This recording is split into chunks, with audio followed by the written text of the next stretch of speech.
Good evening, everyone. Welcome. My name is Renee Hadley. I am the president of AAUW-Walla Walla, and I'd like to thank you for joining us for this 2023 General Election Candidate Forum with our candidates for Port of Walla Walla, Port Commissioner District 2, City of Walla Walla City Council positions, number 4 for the East Ward, number 5 for the West Ward, and number 6 for at large, and also for our Walla Walla School District school director positions 3, 4, and 5. We appreciate you being here and for this chance to get to know our candidates and their positions on various issues. Please note that this forum is being recorded and will be available through both the AAUW-Walla Walla and Chamber of Commerce websites and Facebook. Please be kind and respectful and civil with your comments. I also want to thank our partner, the Walla Walla Valley Chamber of Commerce, and this evening's co-host, Arlene Alen, Chamber CEO, with whom this event would not be possible. So thanks you, everyone. Arlene? Thank you, Renee. We'll hear first from our Port Commissioner candidate. Then at 6:30, from City Council candidates. And at 7:15, candidates for School Board Director. All of the questions you will hear were shared with all the candidates ahead of time. And the audience is also invited to ask questions via the Zoom Q&A. Please ask questions that are relevant to the office and that apply to all candidates for that office. And now I'd like to introduce Ruben Alvarado, Executive Director of Communities and Schools, Blue Mountain Region, and the moderator of tonight's forum.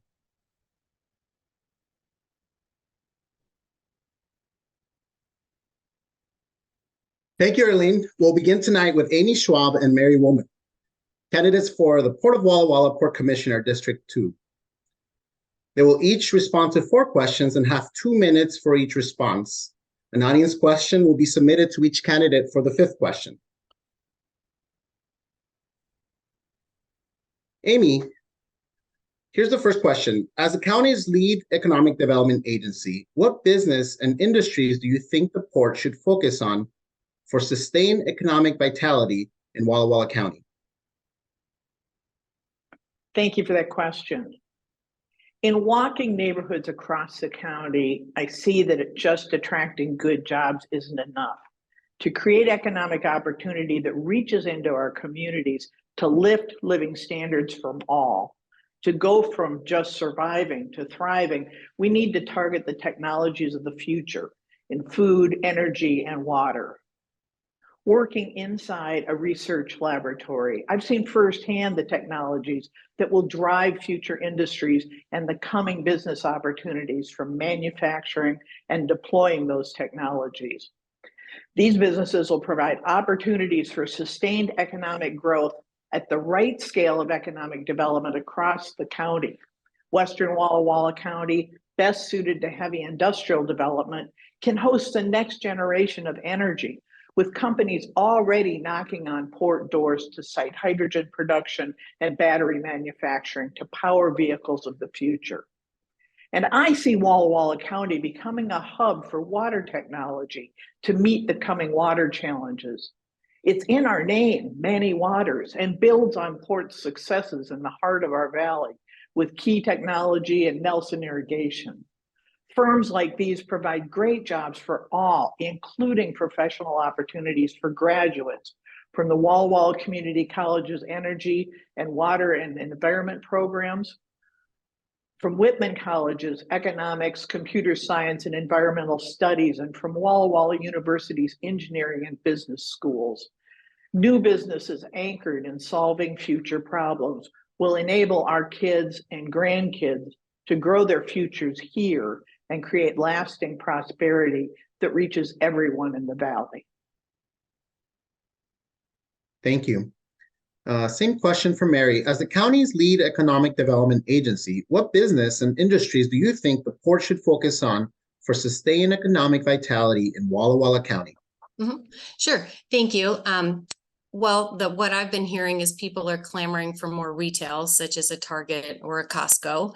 And the industries that we should look at, I'm also for green energy equipment manufacturing or something to do with green energy. At the federal and state level, we are positioned here for green energy opportunities. So I think that that is extremely viable. But first and foremost, when we look at the business or the industry opportunities that are presented to us, I promise to look and make sure that it's a great fit for the county, that it provides sustainability, and that it does provide family wage jobs. Thank you. Mary, we'll stay with you for the next question. The port sponsors a data portal for the county and regularly reports economic development trends at its meetings. What experience do you have making data-driven decisions, and how do you think the port should use data to inform its work? Right.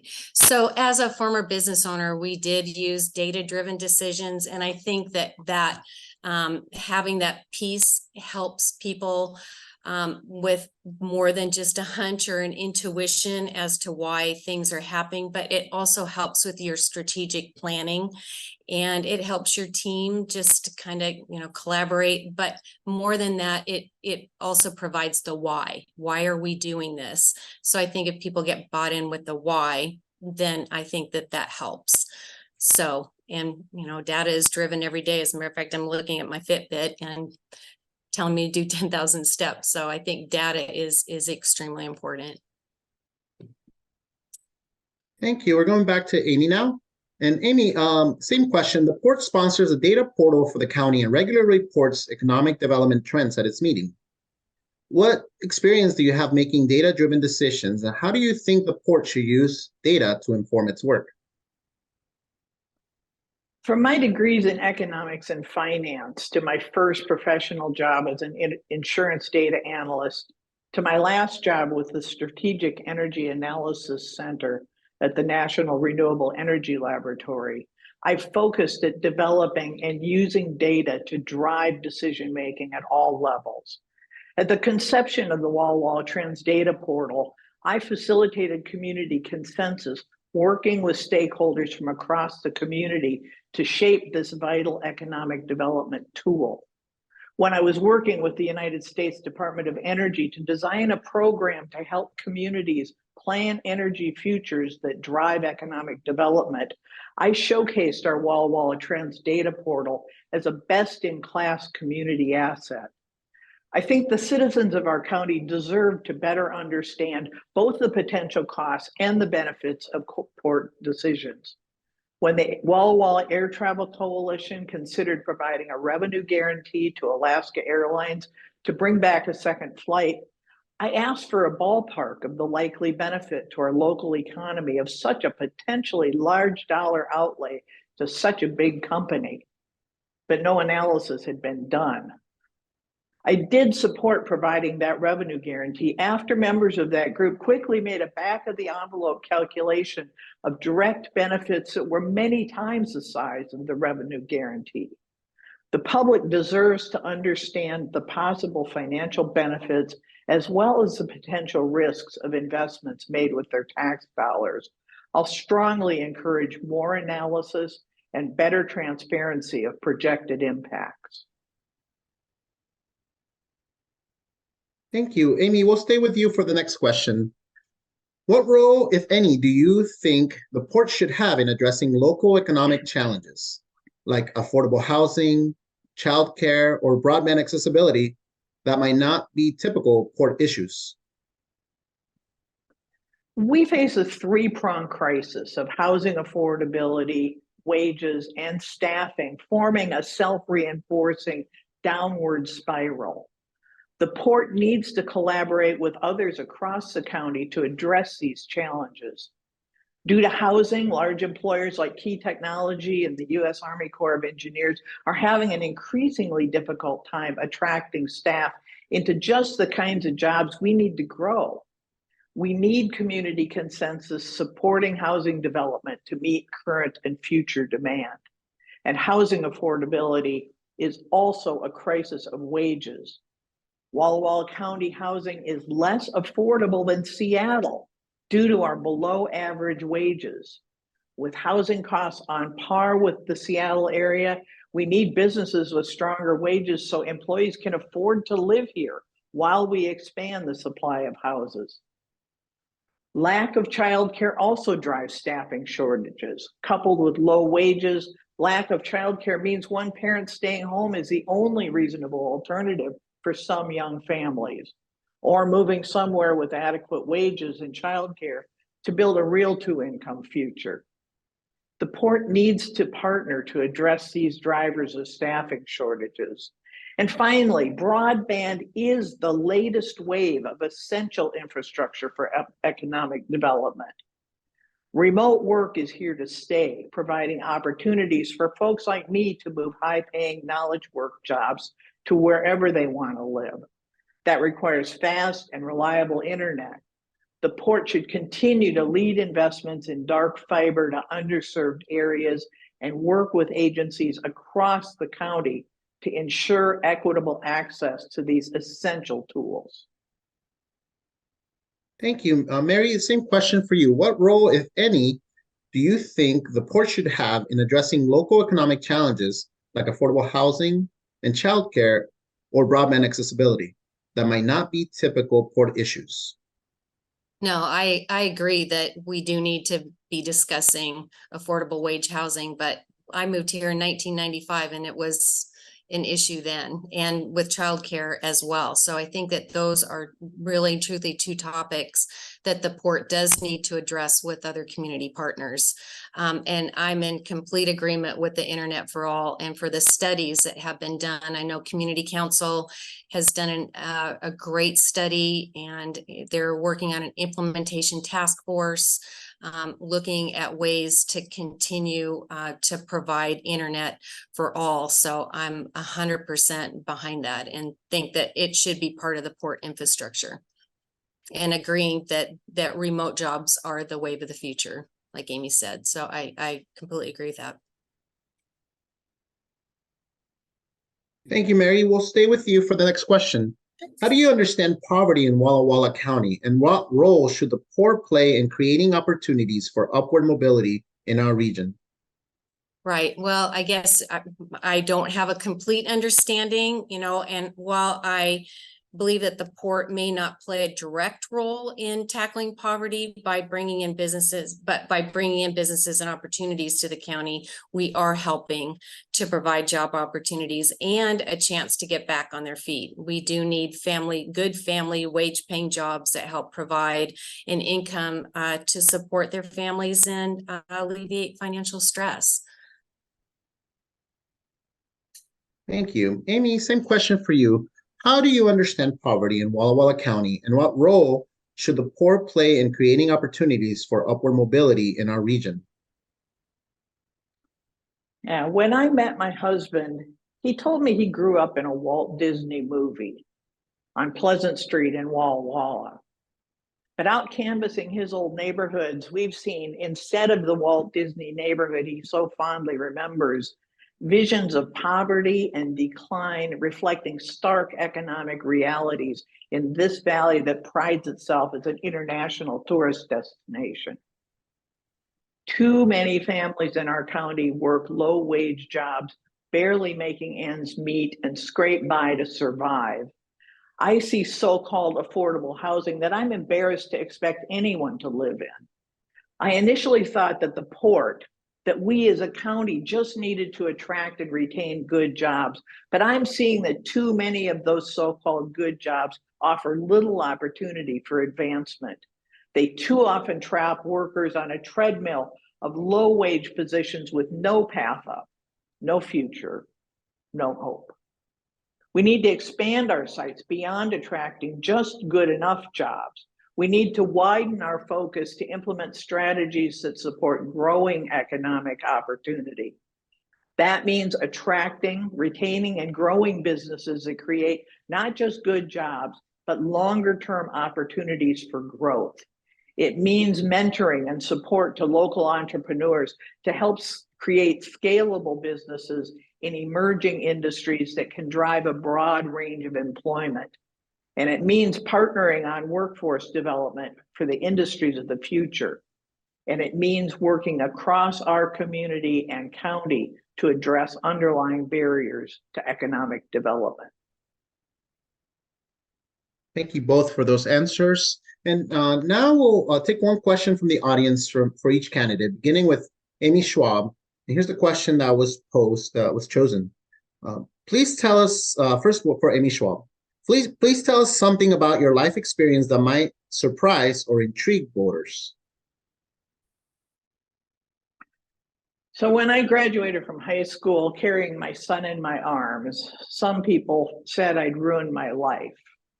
It definitely shifted my trajectory from being college bound to working a series of low paying jobs.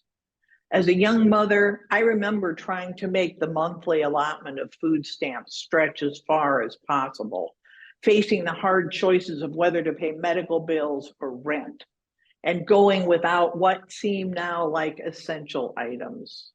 Those jobs, from clerical work to factory work to a better paying but physically brutal meatpacking job, never provided more than bare survival. Education was my ticket out. I worked my way through college as a Tupperware lady, earned my degree a few months before I turned 30, and climbed aboard the corporate fast track. I learned not to listen to doomsayers who tell me what cannot be done, and to focus beyond the current challenges, to look to the possibilities and reach out a hand to others to see what we can accomplish together. Thank you for that.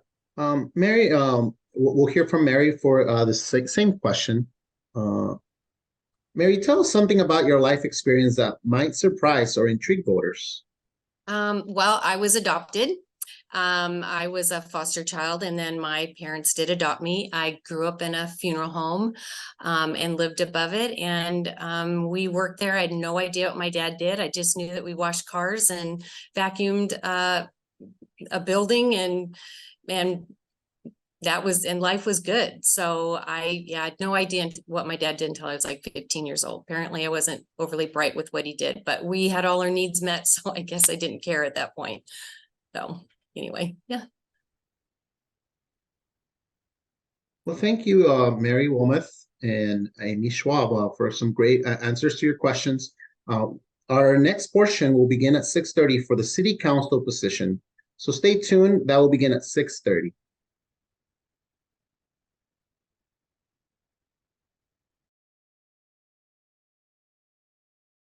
It is now 6:30. Thank you, everyone, for your patience. Thanks again to Amy Schwab and Mary Wilmoth, candidates for Walla Walla Port Commissioner, District 2. And thank you, everyone, for staying tuned in.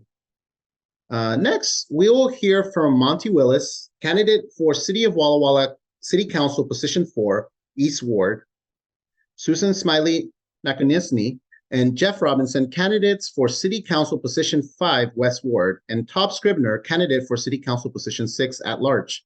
Former candidates Brian Caribou, Troy Head have withdrawn from their races and have asked us to publicly announce that here tonight. Each candidate will respond to 2 questions and will have 2 minutes for each response. As time allows, an audience question will be submitted to each candidate for the 3rd question.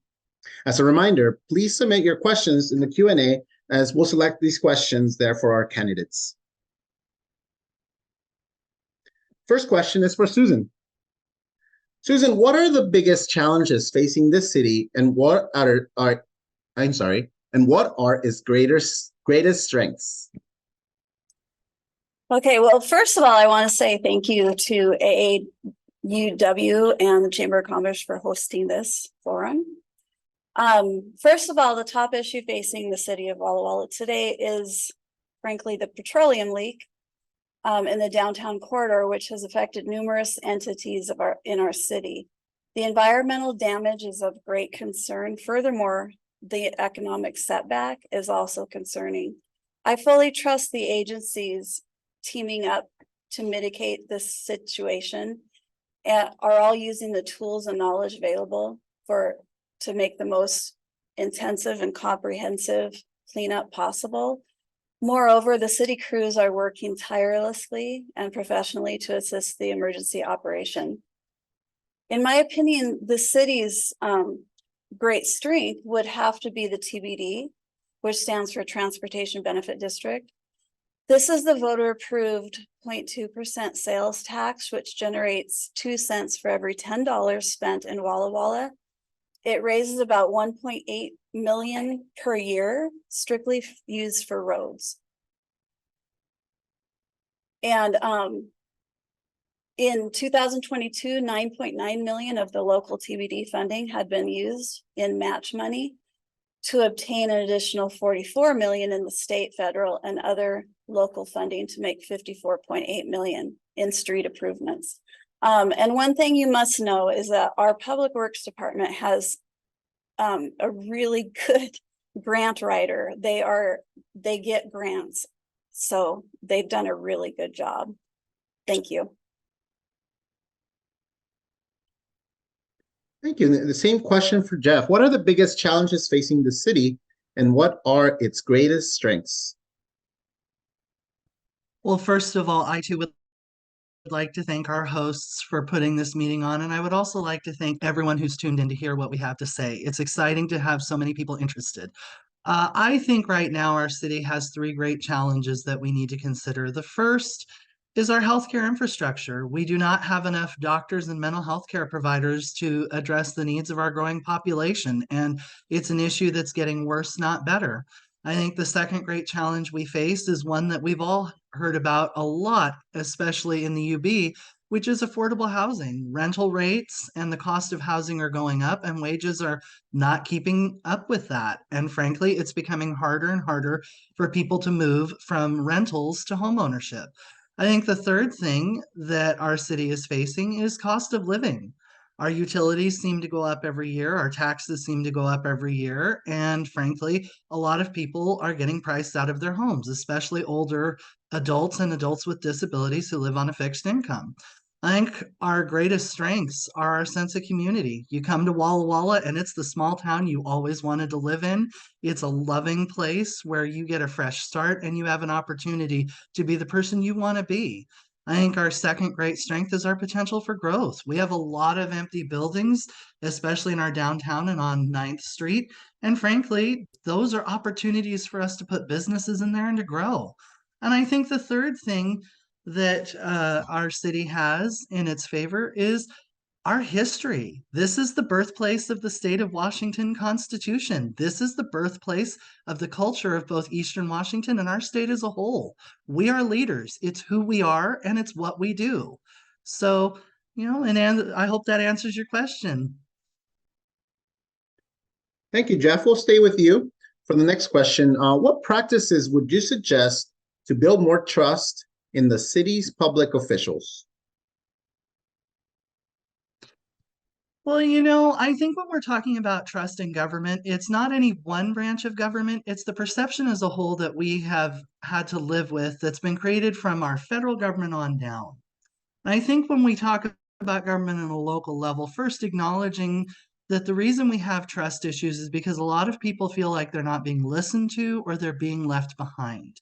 There's a loss of humanity and warmth in government at multiple levels, but especially when all you're hearing about is facts, figures, and numbers. I think if you want to build trust among the citizenry of Walla Walla especially, we need to return to the idea of warmth. We need to return to the idea that if somebody wants to get up and tell us how bad of a job we did, for 2 minutes at a public comment period, we don't interrupt them and we don't treat that as we immediately need to respond to it. We show them the respect of letting them speak their mind and just listening to them. I think that's one way. I think another way is, frankly, public officials need to get out in their communities in an official capacity more. There's a lot of people who have no idea who their city council member is. They haven't met them. They don't know anything about city council. And the way you change that is as a city council member, holding more individual town halls with your constituents, actually taking the time to door knock, even when it's not an election year, to ask people, how am I doing?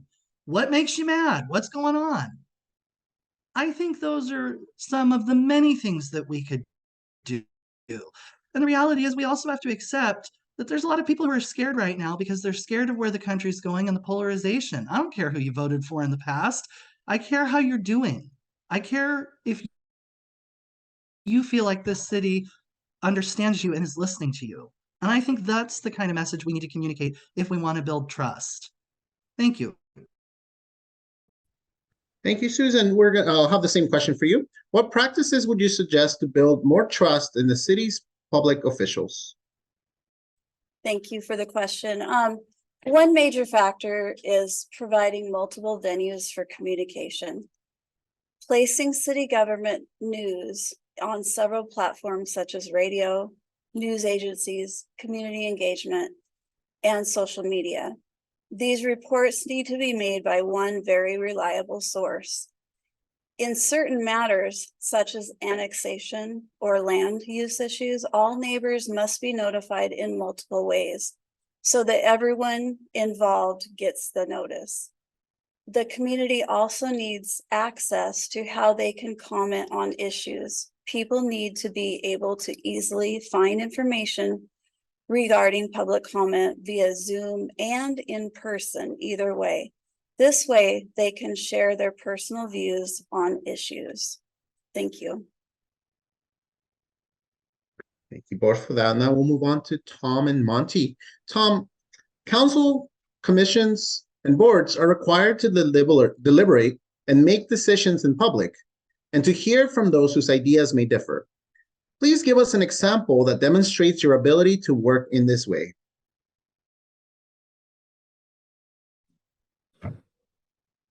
Number one, let me echo what Susan and Jeff have both said. Thank you very much to the AAUW and the Chamber of Commerce for sponsoring this candidate forum.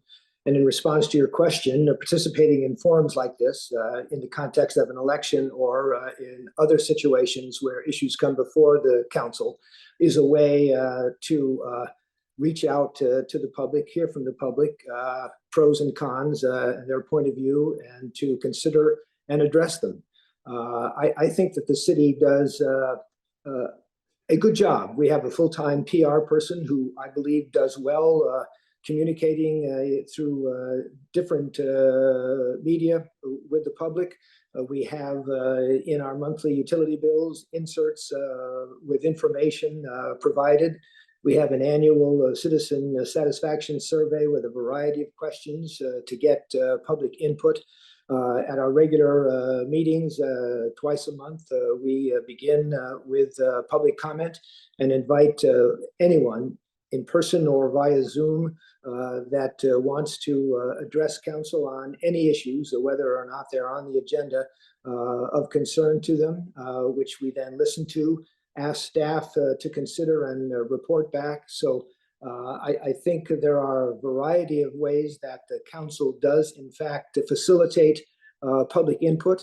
And I think, I'm speaking for myself, well, and my colleagues, I think we genuinely attempt to listen and address public concerns as they are expressed. Thank you. Now we'll move, same question for Monty. Monty, councils, commissions, and boards are required to deliberate and make decisions in public and to hear from those whose ideas may differ.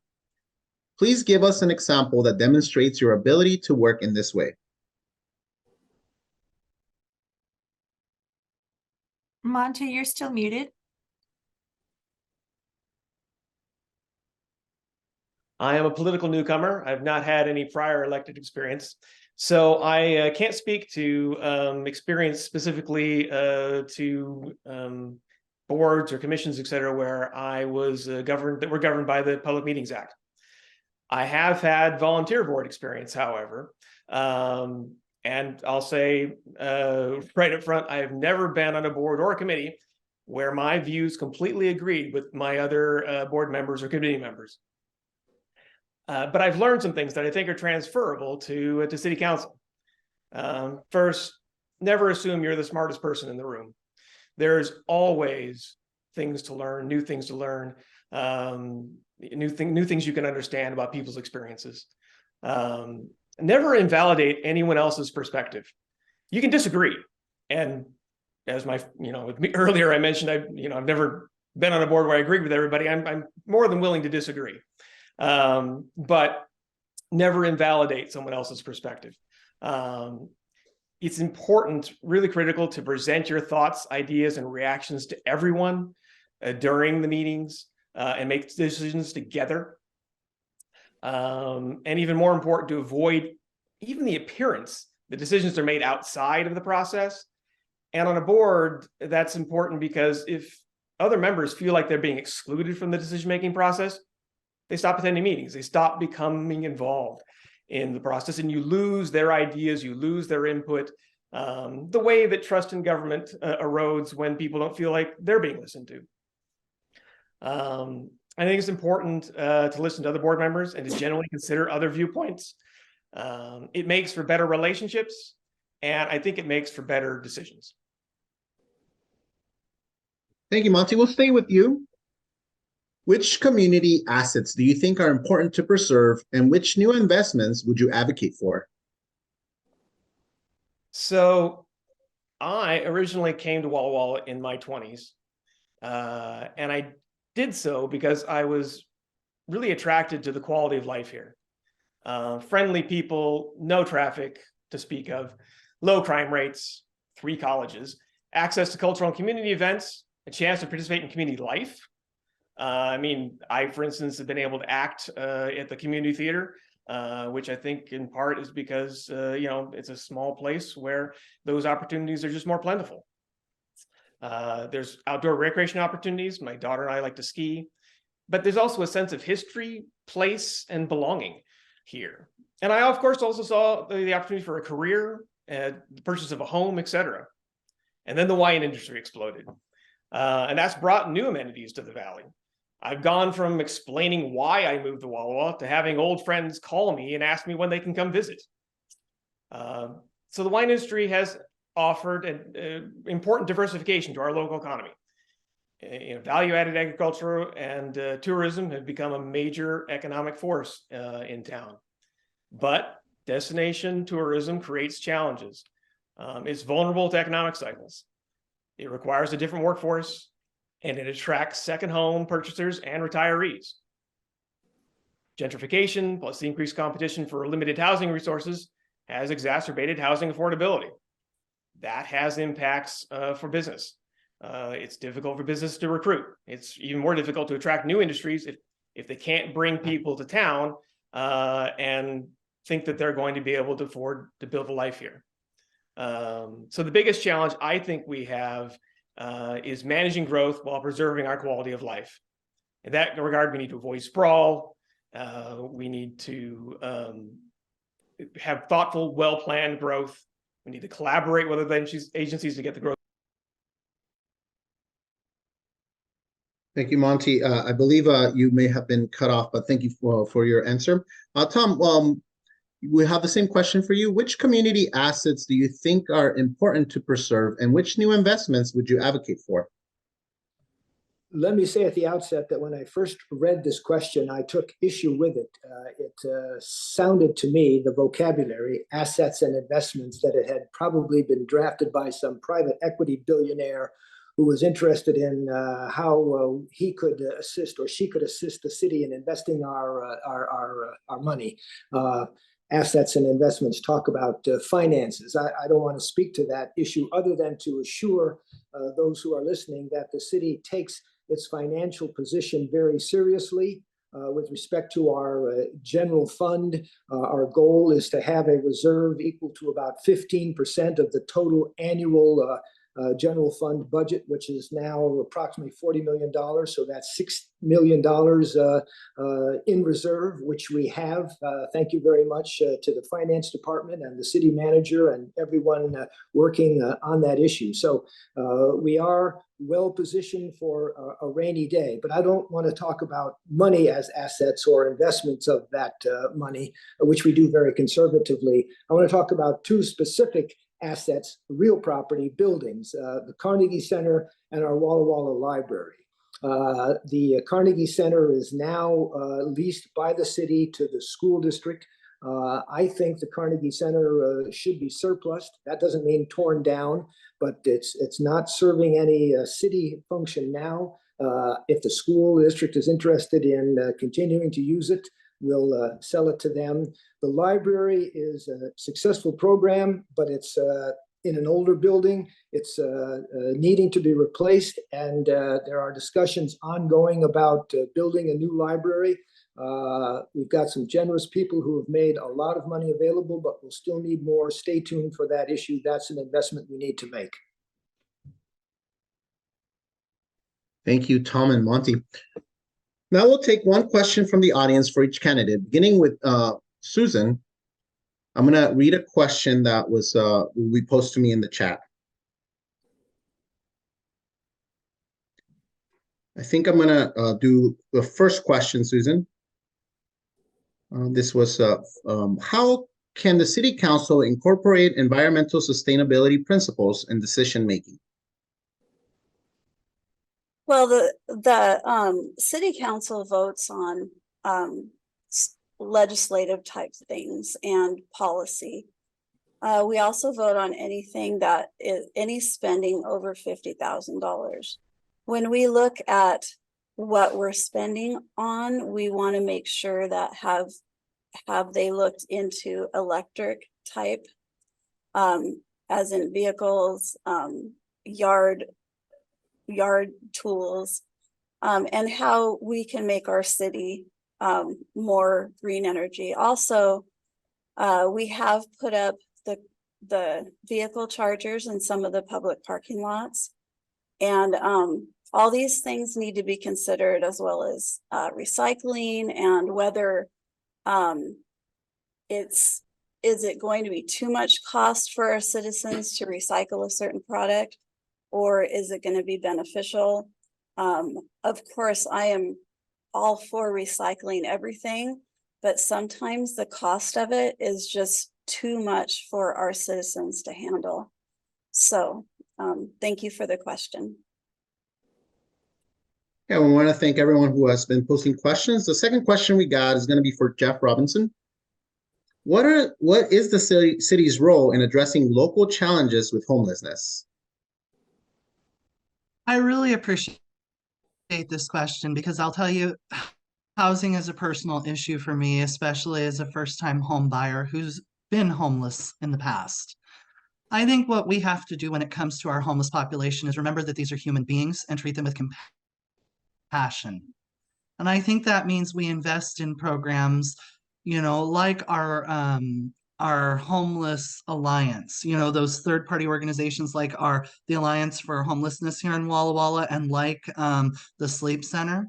I think that we need to provide more opportunities for sheltering our homeless community. And I also think that the other thing that the city can do is the city can invest more in our healthcare infrastructure. And I will say that until I'm blue in the face. A lot of people are driven into homelessness because they cannot afford the cost of living because of their medical bills, or maybe they didn't get the mental health care services that they needed.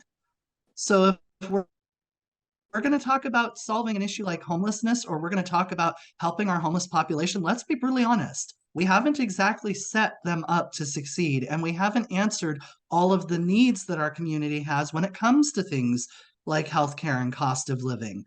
And frankly, it's going to take a lot of time. It's going to take a lot of hard work. But I think that's what the city can do, is look at each piece of the problem, center compassion in how we approach these issues, and think about what kind of resources we can build to make our city more accommodating for everyone who lives here. Thank you. Thank you. The next question is for Tom Scribner. And the question we got on the Q&A was, as a city council member, what 2 things would you advocate for or do to increase bicycle and pedestrian safety and accessibility? As a person who walks a lot and bikes a lot, I'm very mindful of that issue. I appreciate, with respect to improving existing roads in town, that the Public Works Department is very conscious of the issue. I biked just this morning down Alder Street in the designated bike lane. And I probably shouldn't have done this because it's designed to get up on the sidewalk when you go around the roundabout. But I have to confess that riding a bicycle at speed around a roundabout is a real kick. But that aside, number one, just to be mindful of the issue of safety. The designated crossing areas with flashing lights, person can push the button, which I did walking this afternoon to City Hall for a meeting. All of those are important issues to address the issue of both pedestrian and biking safety. Designated lanes, sidewalks with ADA access at the end of each block for people with walkers or wheelchairs, or even people just walking, not stubbing toes on curbs. A big shout out to the Public Works Department. They are the ones initially to address this issue, and I'm very supportive of the work that they're doing. We need to be mindful of that safety issue and encourage more people to get around this town, which is an ideal town to walk and bike. It's not that large, it's level, and year-round the weather is accommodating for those of us who walk and bike. Thank you, Tom. Monty, the next question that we have that came in was, what are realistic ways for the city of Walla Walla, that the city of Walla Walla can play to have a role in addressing climate change?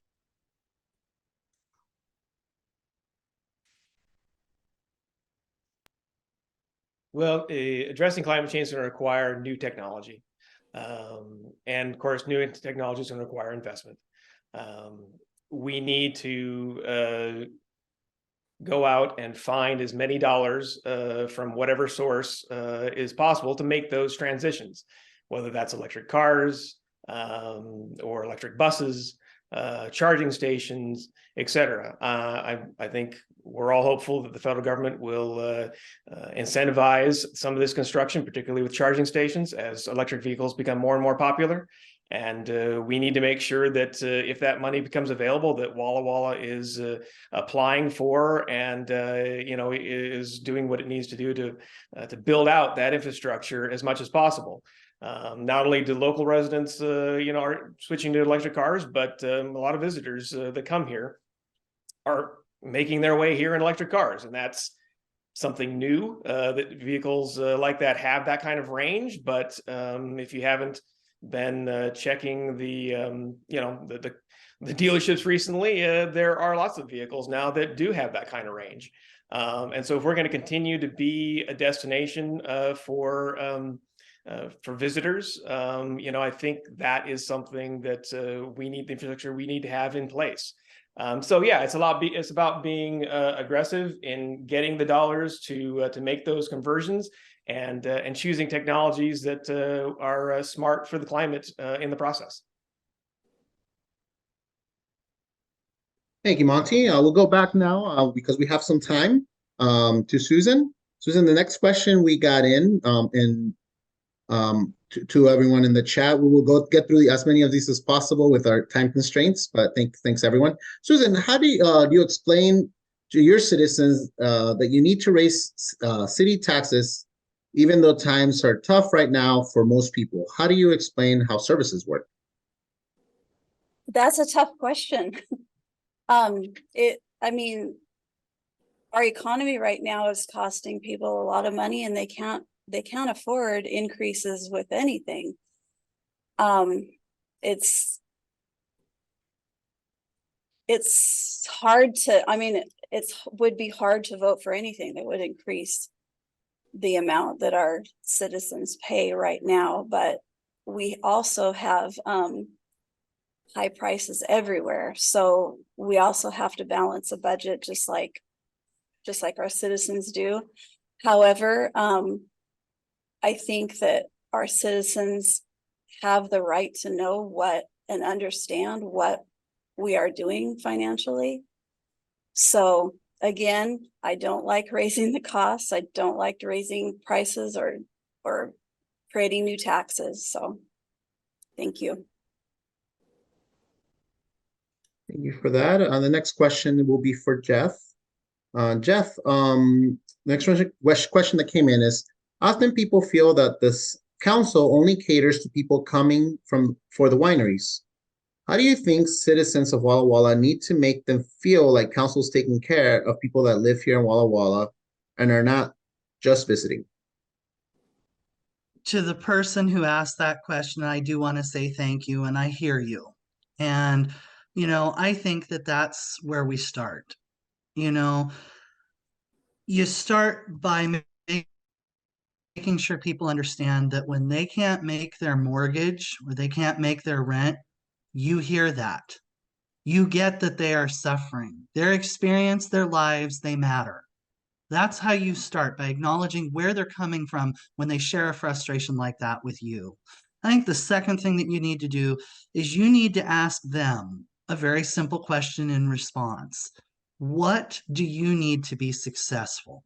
And I think that more often than not, what you're going to hear people say is they need a living wage job that allows them to meet the increased cost of living. And they need something that connects them to the city so that they can continue to take pride in where they live and in their community. And we do that with economic diversification. A question about the wineries isn't necessarily really about wineries, I don't think. I think it's about concern from people that they're being left behind and that they do not feel like, because they don't fit in with a specific economic group, that they must not matter all that awfully much. And if you acknowledge where the person's coming from when they ask a question like that, it becomes much easier to talk about solutions. It becomes much easier to talk about, where can we go from here? What can we do to make your life easier? Because at the end of the day, why run for office if it's not about people? It's about you, and it always will be. Thank you. Thank you. We have two more questions that came in, but we will save the last question for the school board position during the Q&A. So the last question we will ask from the Q&A will be to both Tom and Monty. I'll ask you the same question, starting with Tom. What will you do as a, what is your number one goal for city improvements in the next 4 years? That's the question. I appreciate the question, but a little dodge and weave here. I'm going to go back to the question that was asked of Susan. Not that I don't think she didn't give a good answer. I think that she did, but I want to focus a little bit more on the issue of how much it costs to run government and how much people are paying, particularly through their monthly utility bills. It's a valid issue and a valid area of concern. I've crunched some numbers because I'm interested in the budget. I think passing the budget and hiring the city manager are the two most important things that the city council does. From 2009 to 2018, based on research I've done, the base monthly utility bill to ratepayers increased 71%. 2009 to 2018, 71%. During that roughly same 10-year period, the population of Walla Walla increased a little more than 5%. The median family income increased about 13%, and the consumer price index increased 18%. Add those three increases together, and that's only about half of how much our monthly utility bills increased. I don't say that as a criticism of the enterprise funds and the services that are provided. I think that the city provides excellent services. The point is that it costs a lot of money to provide them. And we have to be mindful as members of council, as Susan said, how people are going to pay those costs to continue to provide those services. We increased sanitation rates 3% 2 weeks ago, and in 2 weeks we're going to be voting whether or not, number one, to recycle glass and how much to pay for it. Thank you. Monty, what is your number one goal for city improvements in the next 4 years? You can also dodge if you like. Well, in a word, I think infrastructure. There are streets in the East Ward that look like they're composed mostly of track sealer rather than asphalt. We've got deteriorating sidewalks, or sometimes no sidewalks at all. We've got underground utilities that are leaking. quite frankly. And so, yeah, I agree with the city's approach presently of combining street and utility dollars to take on these big projects. It does not make sense to pave a street only to dig it back up again to make a utility repair. We need to keep that funding going, and we need to reach out and find any other sources we can to build on that success, to allow us to do more of those sorts of improvements. But as we make improvements, of course, we need to engage in thoughtful and well-planned growth. We're going to have to balance this existing need for infrastructure repair and replacement with the supporting infrastructure necessary for growth. And that's going to be an interesting balance to try to reach, to try to maintain. But it's an important one, and it needs to be done thoughtfully. And I think we start by building where there's infrastructure already in place to support that growth. And so that's, I think, and of course, incentivizing affordability whenever we can. And that's another very important aspect to this. Thank you for the question. I want to thank our city council candidates. I also want to thank our port commissioner candidates. And next we will have our candidates for the school board district. And we will do that at 7:15. At this point, we will take a break. I do want to remind everyone that if you have questions for the school board, you can feel free to put those in the chat, and hopefully we'll have time for all of them. So we will see you all in a few minutes at 7:15. Thank you, candidates. We are back with the school board candidates. Finally, we'll be hearing from candidates for Walla Walla School District School Director Position 3, Ruth Latterud, Elena Brinton, candidate for Position 4, and Derek Sarley, candidate for Position 5. Chris Lediecker, candidate for Position 3, did not respond to invitations to the forum. Sana Carver, candidate for Position 4, declined to attend tonight. And Kirk Jameson, candidate for Position 5, could not attend due to a work conflict. Each candidate will respond to 2 questions, and we will have 2 minutes for each response. As time allows, an audience question will be submitted to each candidate for the 3rd question. We will start with Elena. School boards are required to deliberate and make decisions in public and to hear from those whose ideas may differ. Please give us an example that demonstrates your ability to work in this way. Yeah, excuse me. Thank you so much for the question. I think, so the challenge here is that we need to be able to build relationships with our community, and to be able to do that, we have to have a wealth of experience in managing and responding to diverse opinions. So my ability to work transparently and inclusively in public decision-making settings is really a cornerstone of my approach. I have actively demonstrated my commitment to hearing and valuing different perspectives through deep listening skills and an even-handed, fair decision-making style in all of the professional and volunteer work I do. All communication starts with a willingness to listen and to come together to solve a problem in a way that works for the greater whole. In numerous public forums and discussions, I've openly and authentically engaged with community members, stakeholders, and constituents. I actively seek out their opinions and their concerns. I recognize the importance of creating an environment where all voices are heard and respected, regardless of whether they align with my own views. I firmly believe in the power of constructive dialogue and collaborative decision-making. My approach involves encouraging open exchanges, acknowledging diverse viewpoints, and striving to find common ground. I actively reach out to individuals and groups with varying opinions to ensure that I maintain a balanced and informed perspective on the issues at hand. By consistently embracing transparency, inclusivity, and commitment to listening to diverse voices, I've not only fostered trust within the community, but have been able to make well-informed decisions that reflect the collective needs and aspirations of constituents. This track record underscores my dedication to working effectively within the public sphere, valuing the input of all stakeholders and ensuring fair and equitable decision-making processes. Thank you, Elena. The next question is for Derek. What are the major issues you feel need to be addressed by this office, and why?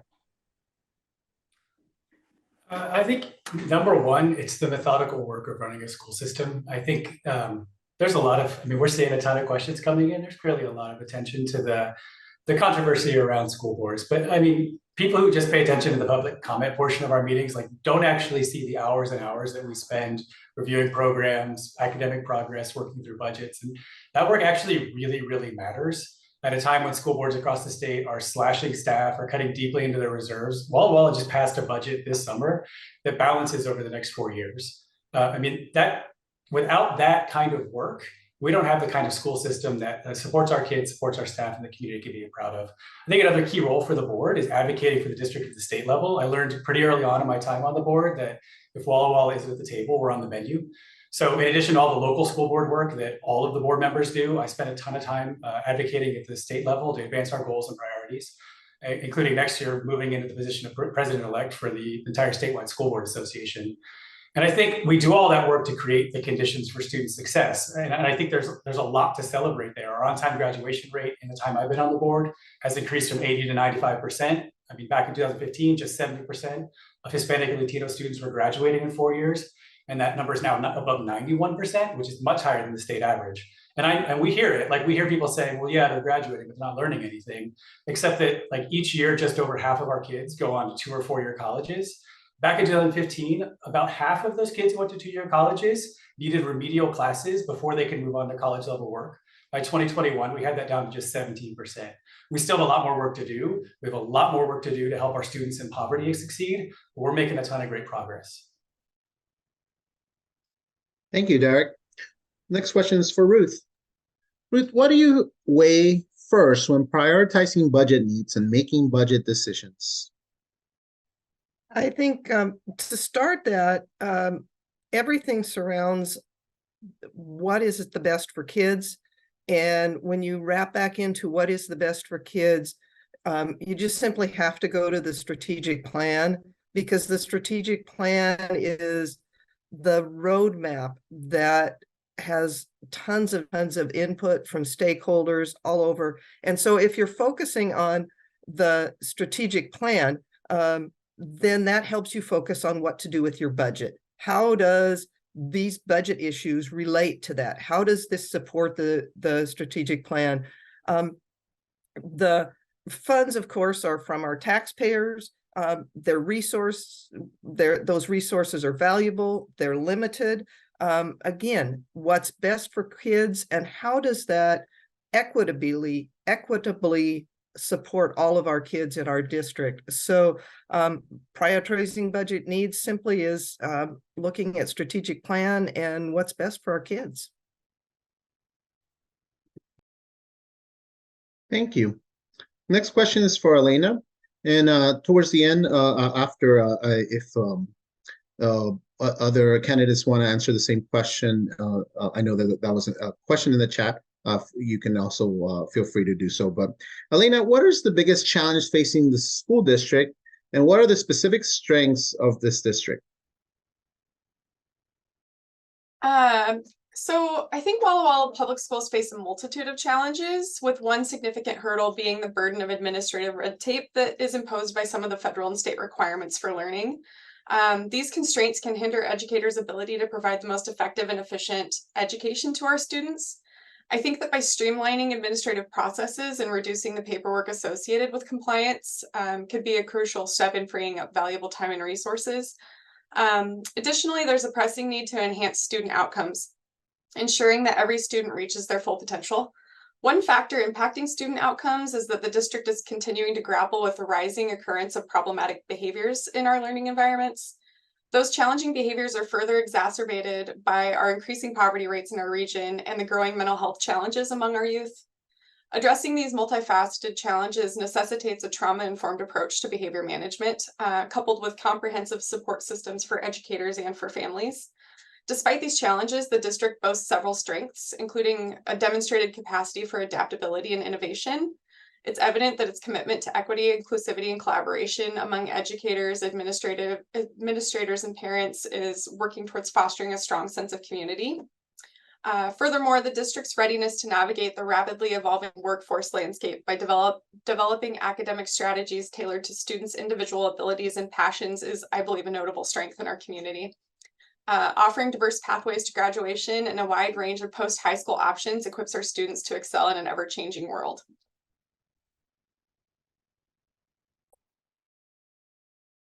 Thank you. Next, we have a question for Derek. What role do you think the school board should play to support the district's teachers and classified staff?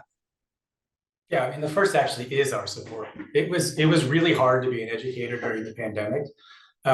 We saw how hard they worked. We saw how they poured their hearts and souls into trying to make school happen at a time when it was really hard to make school happen. And just coming out of that moment, when every educator was exhausted, that's when we started to see a nationwide effort to take potshots at public education. So it's a challenge, because I think we actually need to support our teachers and our classified staff. We know these people, we live next to these people. They're trying to do what's best for our kids every single day. And I'll tell you, that's hard to be a board member in that situation, because part of our job as board members is not just to be cheerleaders. Like, we are actually there to make sure that the system continues to improve, to ask hard questions, and to push to say, are we really delivering on our promise to develop Washington's most sought after graduates? And that takes that balance where you're getting the slings and arrows of attacks on staff, but you also need to still push them, but you also want to some extent help them. And so it's tough. It's a tough environment to be a board member in, but it's really important. You can't just do one or the other. I also think that one of the things that I was really lucky when I joined the board is I inherited at that time a fantastic relationship between the union and between the administration. I didn't build that, walked into it. And that is something over the last 8 years that I and my fellow board members have worked really, really hard to preserve, because when you lose that trust, you can't work together again.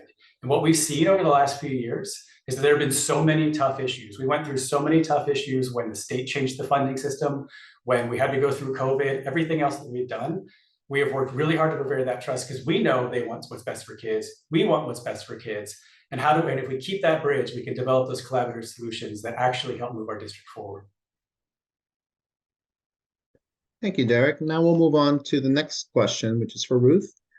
What criteria should be applied when determining curriculum content in this district? So, as most people are well aware, or I hope they are, that much of the curriculum is regulated by state, and we have laws and rules and such that we must follow. And of course, if you look at the standards that are required, I can't remember how many, like 26 years it's going to take to cover all the standards. But one of the things this board has done in prior years is to say curriculum needs to be funded, it needs to be planned, there needs to be stability there, and there needs to be a robust process to figure out what the curriculum in the district should be. And I'm really very proud of how the district does that process.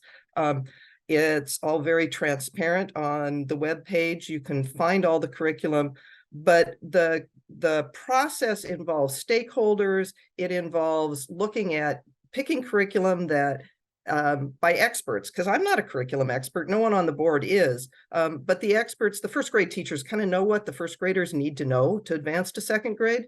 So they participate in picking curriculum choices that meet Washington state requirements and also meet Walla Walla needs. For example, Walla Walla has a very amazing, positive, robust English language learner, Spanish, a dual language program. And one of the things that Walla Walla's curriculum needs to be is very supporting in that system. So they work through the process, they pick curriculums that work in Walla Walla, they test them in classrooms, they bring information to the board, they bring information to the community, and then we make a determination, because we set aside money to make that happen and to have development and other leadership going along, or professional development is the words I want to use, to make that curriculum successful.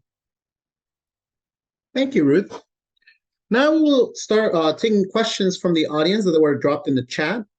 Thank you, everyone who took time to put questions here for our candidates. We will go in order of Elena, Derek, and Ruth in the order that we received. We had to edit a few of the questions, not for content, but some of them were already asked previously. and so that they have to make some changes. So thank you everyone, and hopefully we get to cover all the questions due to time constraints.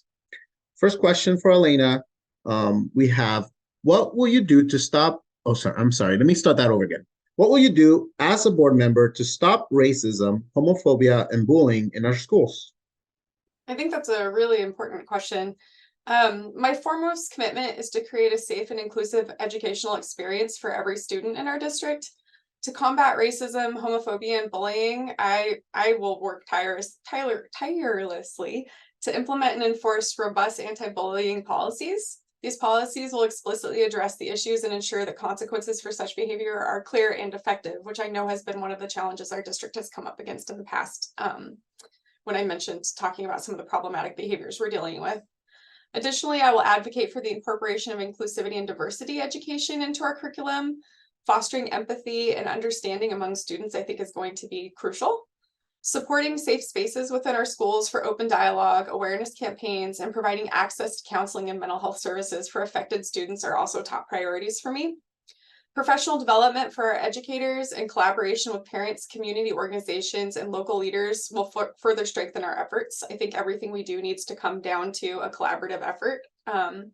Student involvement and active listening will be central to my strategy, ensuring that we are responsive to the concerns and experiences of our students, families, and community. I think that together we can build a school environment where all students feel valued, respected, and free from discrimination and bullying. Thank you, Elena. Next question is for Derek. What, if any, local groups do you belong to? I gotta be honest, I'm on the school board. I have a full-time job. I've got 2 kids and I do all that state level work. There is not a lot of extra time in the day. So I don't think there are a lot of groups that I belong to, but there are 3 different people who ask a question about after recent large investments in school infrastructure, and I want to address that too. So when we went out for the bond a few years ago, we were told by the community very clearly, if you include outdoor athletic facilities like the track you did last time in this bond, it's not going to go. We're going to vote it down. So what we said was, okay, we'll give you what the community needs, and we're going to go out and pass the bond we need for the educational facilities we need. That didn't make that need go away. It's still there. It's still been there. So what we did last year is convene a committee of community members. I mean, you only had 1 board representative, not here in this election, to say, okay, so now it's been a few more years, the need's grown a little bit more. What are our true student athletic needs? How should we prioritize them? And do you have thoughts on how we should pay for them? They came back and they made a recommendation. We're a few weeks away from adopting one of those recommendations, the more affordable option. And then we're going to put it to the community. And the truth is, this is democracy in action. We're going to make the best case we can for this is what our students need. This is what it would pay for. And this is why we think it's financially responsible, because it keeps them in buildings. It allows us not to have to cut kids in the boys soccer program. A lot of reasons it's a good program. But if our community says, you know what, we see that need, but it just costs too much and we're not going to support it, then that's the democracy, and our kids won't get that. So at the end of the day, it will go to the community. Thank you, Derek. Keep things going. I'll ask question number 3 to Ruth. After large investments in school infrastructure, why do you think voters should support additional taxation to invest in enhanced athletic facilities? You know, I really appreciate working shoulder to shoulder with Derek, because he can verbalize as well as I could the reason to go for that. And I think the democracy point is very well said. And I think that you can't not look back at the bond that was passed at a historic, huge percentages that turned out promises made, promises kept. You know, you created a situation that who expected supply chain issues and a pandemic and everything to intervene with the projects that we succeeded as a school district, as a school board to accomplish. And I think the other thing you have to pivot to is going back to the strengths of the district. What we're asking for our kids, and it is for the kids and the greater community, it's a way for the community to say, we appreciate the strengths. You know, we've got people in the district that they're adjusting to a population of students that is higher in poverty than ever before. We need to give them opportunities. We know that outside school activities make inside school a reason to be there. And we know inside school is critical for creating Washington's most sought after graduates. We have a minority majority in our district now. We have fees that are gone. Participate. The kids participate free. People can attend free, from sporting events to concerts to plays. We even have driver's ed, right, with no fees. So the district is doing so much right, and a facilities capital levy is more just right to support the district. Thank you, Ruth. Next question is for Elena. What can the schools and school district do to improve relationships and engagement with families, particularly those from underrepresented or marginalized backgrounds? I think to enhance relationships and engagement with families, especially underrepresented or marginalized background families, I think that there are some proactive steps we can take. I think we have to ensure that we have some cultural competence training for teachers and staff to help them understand and appreciate the diverse backgrounds of students and families. I know that for me in my graduate level program for social work, I ended up having to take some cultural competence training, and I ended up finding it really helpful. I think the training should focus on recognizing biases, fostering inclusivity, and promoting effective communication. Additionally, I think employing family liaisons or community outreach coordinators that could serve as a bridge between schools and families, facilitating communication and providing resources, assisting in navigating the educational system. It can be really burdensome and overwhelming, especially for families that may not have as much experience with a district like ours. Schools should consider developing a curriculum that reflects the diversity of the student body and includes diverse authors, historical perspectives, and cultural content, which I think that our district is focused on. I think that it helps students see themselves in what they're learning, and that is what we're wanting, is the education to connect to the student and the student to connect to the larger community. Organizing workshops and events specifically tailored to the needs and interests of underrepresented families is another valuable approach that I think could be helpful. I think that those workshops could cover things such as navigating the educational system, understanding standardized testing, promoting family literacy, things like that. I think that we have to offer translation services and make sure that all of our written materials are accessible to people. I think that we should be providing interpreters for meetings and conferences. I think that we have to, I'm out of time. Thank you, Elena. Yeah. The next question will be for Derek. What can the school district do to help students be successful in a quickly evolving and complex economy? Yeah, I'm going to answer that question at both ends of the school system. So, at the high school level, one of the really compelling things about Walla Walla Public Schools is that we offer a ton of different pathways. It is not a one-size-fits-all, one high school town. We have Lincoln, we have CTEC, we have the CTE programs, we have everything at Walla High, AP classes, college prep. It's a full range of whatever our students want to be successful in after they leave. We're going to prepare them for that. So I think that's a really important thing that we need to maintain. It's distinguishing for our district. I think there's a great example of that. Boeing just had a big event today over on the west side. About 1,000 students have completed the Core Plus Aerospace program. So that's a program where it's at CTEC here, we have it, and it prepares them to go right from high school to a job at Boeing building airplanes, making pretty good money. And of those 1,000 students across the entire state, I asked, about 20 to 30 of them came right here from Walla Walla at CTEC, from our little small town. I think that speaks to just how innovative this district is in terms of preparing Washington's most sought after graduates. But I do want to zoom to the other end of the spectrum, because there's so much work we still need to do at the beginning stages. This is why we fought so hard to maintain the transition to kindergarten program last year when the legislature had it on the chopping block, because we know that if we can get the kids who need it, who are 4, into our district, where we can start identifying any issues they have, start getting them prepped for kindergarten, we're giving them that foundation to come into school and be more successful. And then when they get there, this is why we're investing so heavily in our strategic plan in early elementary literacy. We did training for all of our students, all of our K-2 teachers, in the science of reading, so that we're actually equipped to teach them, and so that we can start to get those English language scores up. And we're also piloting right now a new elementary reading curriculum that we hope we can roll out across the entire district, because if they can read, they can learn, and they can achieve. Thank you, Derek. Next question is for Ruth. Ruth, what can the school district do to help students be I'm sorry, that is the same question I just asked. Let me go to number 7. We live in a small community with diversities and socioeconomic class, ethnicity, politics, among others. How do you understand what public means to and in our public schools given those diversities?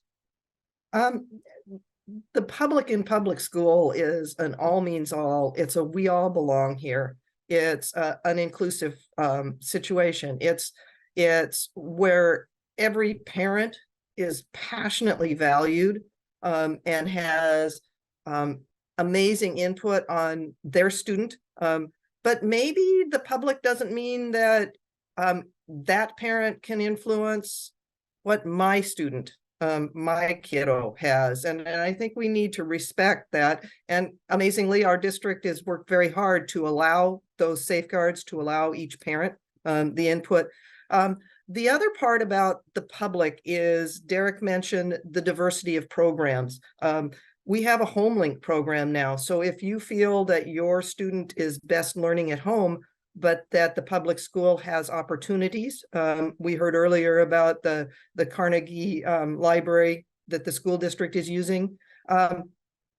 We feel very proud of the fact that we meet those students and those families where they are and help them equitably overcome the barriers that might be standing in the way of becoming Washington's most sought after graduates. That's what we're trying to accomplish.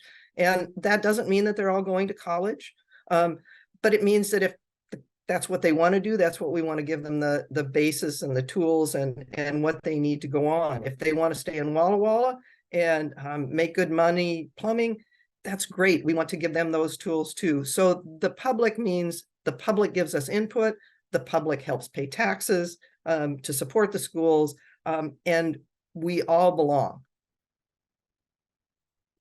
Thank you, Ruth. Next question is for Elena. The next question here on the chat was, what are your thoughts on critical race theory in high schools today? So CRT is pretty complex, and I need to just own the fact that I have a lot more to learn about CRT, but I do have some thoughts. I saw this question come up in the chat, and I was like, it's gonna be me, and I was right. So I know that dealing with education about controversial topics, I think high schools should be places where students are encouraged to think critically and to engage in discussions about complex and controversial topics, which include race, racism, and historical inequities. I think these discussions can be valuable for developing critical thinking skills and for promoting empathy. I think we have to have balanced and inclusive curriculum. I think it's essential to ensure that any curriculum addressing topics related to race, equity, social justice is balanced, developmentally appropriate, and inclusive. I think the goal should be to provide a well-rounded and accurate understanding of history and society without promoting any particular ideology or viewpoint. I think our teachers should receive professional development and training to facilitate discussions around sensitive topics effectively. They should be well equipped and supported in fostering a respectful and inclusive classroom environment where all students are safe to express their views. I think that we should have some transparency and accountability around it, which our school district does really well at. School districts should be transparent about curriculum decisions and provide opportunities for community input and feedback. I know that we have systems in place for that. I also think that there has to be a focus on equity. It's crucial to address disparities in educational outcomes and opportunities. CRT itself may be taught differently, but I think schools need to implement policies and practices that promote equity and inclusion, and this is one of those ways I believe we're doing that. I think that anything that we talk about regarding CRT should prioritize balanced and developmentally appropriate education, teacher training, support transparency, and a focus on promoting equity and inclusivity. Thank you, Elena. Next question is for Derek. Why are you better qualified for this position than your opponent? I mean, I haven't heard him speak. He's not here, and he hasn't been in any of the forums that I've been, so I don't actually know why he's running. Beyond that, I can only speak to, I mean, one of the challenges with being on a school board and then running an election like this is we're team focused. I mean, I think you've heard it in some of Director Letteridge's comments, some of my comments tonight. It's really about a team. It's really about those 5 board members understanding that we bring very different perspectives to the table. It may look like we agree, but we don't always agree. We bring different perspectives. It looks like agreement because what you're seeing is respect, and you're seeing consensus building, and you're seeing a group of 5 people trying to reflect the values of the community, set a vision for the district, and then work in close partnership with a really fantastic superintendent to say, how are we going to get there? And then you come to an election and you have to sort of beat your chest and say why you individually are great. And that's a kind of uncomfortable position to be in. I actually don't really enjoy it. I will say I've worked really hard the last 8 years. I think we've navigated some really difficult situations as a board. I think I've done a lot of work at the state level to really try to help Walla Walla and to try to help our system create the conditions for success. And I know not everybody in the community has agreed with every decision we've made. We read all the emails, we hear all the public comments, we understand. We do our best to figure out how do we take all the different viewpoints and come with one approach that meets as best as possible what everybody wants from their school system. That's not always going to make everybody happy, but I hope at the end of the day, the work we've done and all of the stuff we've accomplished is enough to say, yeah, let's give them another term. Thank you, Derek. Next question is for Ruth. There appears to be a steady decline in student population in public schools. What do you think the school board's response to this should be? Before I jump into that one, I want to support Director Sarley's comment about qualified for the position. I'm the longest serving board member at 10 years, and it really amazes me how my continuous learning and how much I understand about what it takes to do the best for kids. And the team comment is just so important. The board was voted by the State School Board Association, our Walla Walla board, the top board of the year in the state. And I think that speaks volumes to the team and the work that we have done, and why we are the incumbents are qualified to be continuing in the position that we've done.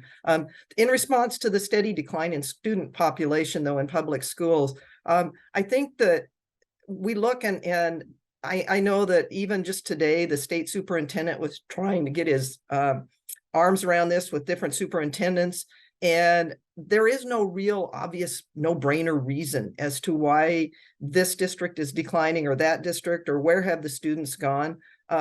The decline is nationwide. Even in our area, College Place, which we all thought was growing, if you look at their kindergarten and numbers, their littles, there are some scary reductions in numbers. So our school board's response is a response of fiscal responsibility. The kids drive most of the income that covers our schools, and understanding what those numbers are and how to budget and respond and to use every dollar valuably is how our board needs to respond. And we've done a pretty darn good budgeting job. We have a superintendent who's a fiscal conservative who has really made a difference for our district to not be facing a fiscal cliff. Thank you, Ruth. Next question is for Elena.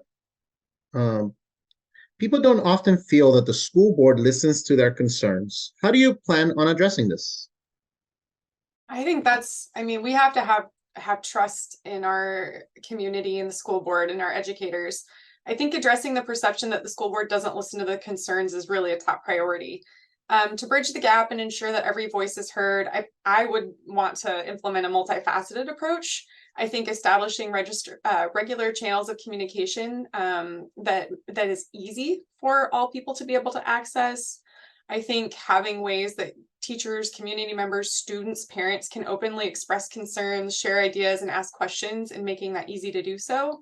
I think advocating for user-friendly online platforms or anonymous platforms can make it easier for some individuals to engage with the board.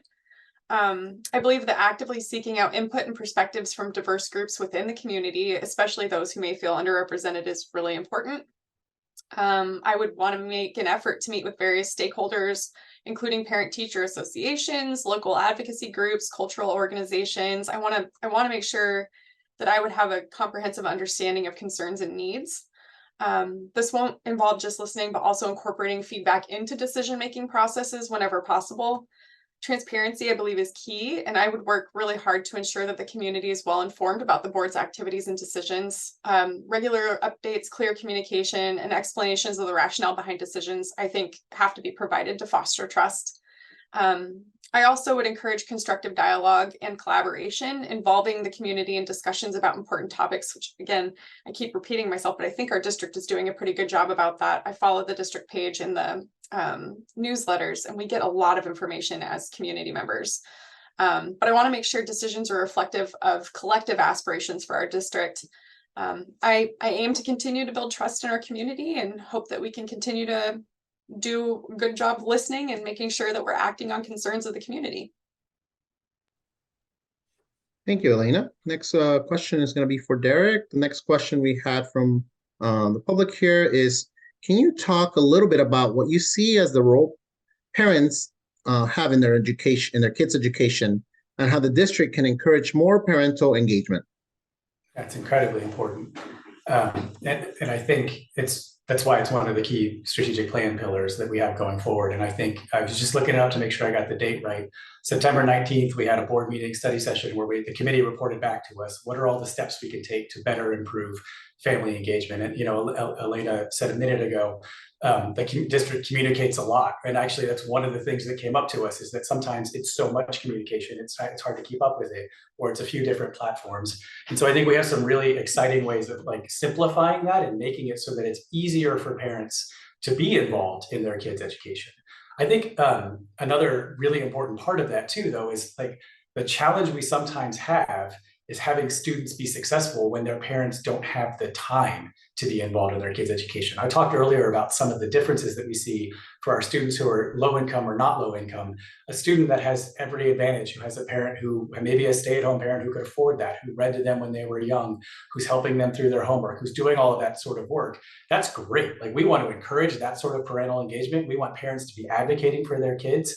The challenge we need is, how do we bridge that gap for the parents who don't, or the kids who don't have that parent advocate, who don't have all of those advantages at home? And so at the same time, we want to increase engagement. It's why, I mean, at the most basic level, we just got rid of fees for people to come watch their kids play sports, because we think you should be able to watch your kid play sport for free. So we're trying to do that, but then we've also got to figure out, how do we support those kids who just don't have that kind of support at home? It's a really critical part of what we're trying to do. Thank you, Derek. The next and last question, based on our time, is going to be for Ruth. And the last question we had, and I apologize for anyone who's added more after we, this will be our last question, but thank you all for all your questions. Was, can you please speak to communication with parents regarding situations like the recent incident with a paraeducator and elementary student? That's an amazingly loaded question in many ways, because if I'm a parent in the district or just a community member, I'm burning with curiosity as to wanting desperately to understand the situation and that sort of thing. You have to take a step back, though. As a board member, I'm a part of a group of 5. I don't speak on behalf of the board. The president does, and then the president, which this year is Derek Sarley, only speaks on decisions that we've made as a group. So there's some limits there. The communication then is deferred to the people that know the information, and that would be the superintendent. So the information, especially with situations like the incident that we're referring to, the information that the parents and such need to get needs to come from the superintendent. The superintendent has the ability to confer with legal and HR to make sure that in this small town, things are protected and the best interests of all the individuals are considered. It's when you're talking about human resources and people and their jobs, just not knowing is often the best thing. And so the communication, the best direction is to say, email Superintendent Smith. He gives out his personal phone. He's happy to talk to people. He's the right one to get a consistent information about situations like this. information from, not your Facebook page.